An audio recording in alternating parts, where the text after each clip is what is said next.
lalelani bafowethu, lalelani nina nani bo clever, nani ngene esontweni nifuna ukuzoshela, akushelwa kule nkonzo le.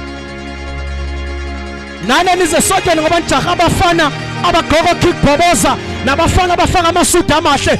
kaJesu ayenziwa leyo nto, kaJesu akujolwa, kaJesu aphuza utshwala, kaJesu sizokholwa, sizohlukana nesono. Intombazana ihlukana nabafana. Awune-boyfriend amboyeka, awune-girlfriend amboyeka. uJesu akayifuni leyo nto, uzofa uye esihogweni. Kulento yensindiso asilali nabafana singashadanga.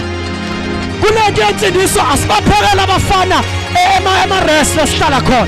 Abangena abafana, awungasondela kulaba endlini yethu, endlini zethu awunikhona. Kodwa uma uyintombazane njenoJesu awulali endlini yomfana.